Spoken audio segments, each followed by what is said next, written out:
Hi everybody and welcome back to my channel. Tawa Pulao. That's the recipe I'm going to share with you today. So let's get started. It's a very nice, interesting dish which is ideally made on a tawa, but since I don't have a large tawa, so I'm making it in my Chinese wok. So I've added some butter and, as I always do, add some oil along with butter, because of course you can make the dish in the entire thing in butter, which is obviously going to be even more delicious, but I always, for health reasons, don't put too much of butter. I add butter and oil together in most of my recipes. So just wait for it to become a little hot. In go 2 chopped onions. Saute the onions a little. You don't have to brown them too much. In fact, just till the color becomes slightly reddish, or the color of the onions change a little.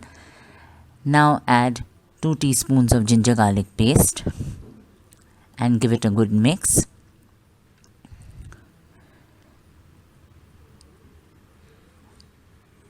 All those who haven't yet subscribed to my channel, just a request for you all to please do it.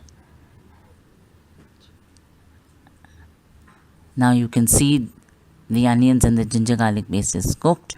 Now into this I've added half a chopped red capsicum and half chopped yellow capsicum.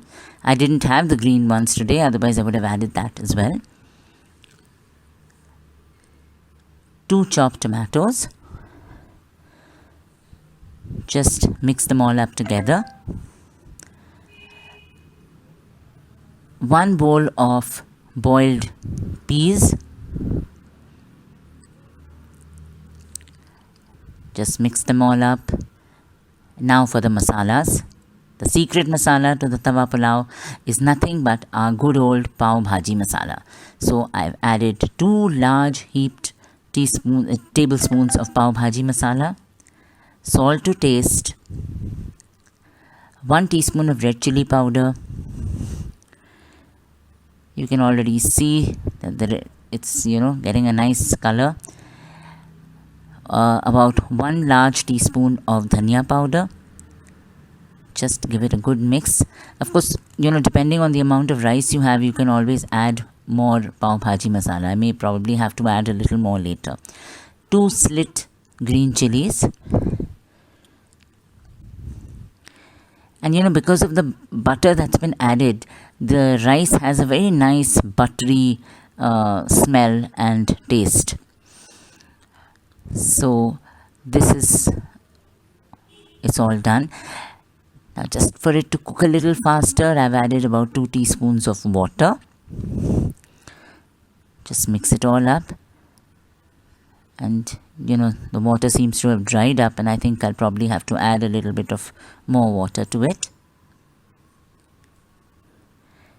Yeah, you can see that's become slightly liquidy. Now this is made with rice which has been boiled earlier. So I've taken about 2 cups of boiled basmati rice, which I'm now going to add to this masala, little at a time. Just add a little at a time, mix it up. And if you feel the salt is less, you can probably add salt at this time. Add a little bit more of Pav Bhaji Masala if you wish. Just keep adding the rice and mixing it up with the vegetables. You all must try this recipe out and leave your comments in the comment box. That'll be a real, good thing for me. I would also like to know how you've liked my recipe. Now I made a slight hole in the middle, and I'm going to add just that 1 tablespoon of butter more. Wait for it to melt, or just mix it up with the rice. And you can already see, anything cooked in butter is always better than anything cooked in oil. So basically your Tawa Pulao is done. Now just at the end, half a lime, just the juice of half a lime, and give it a good mix. And that's your tawa pulao. Take it out in a bowl and serve it nice and hot. If you've liked my video, please subscribe to my channel.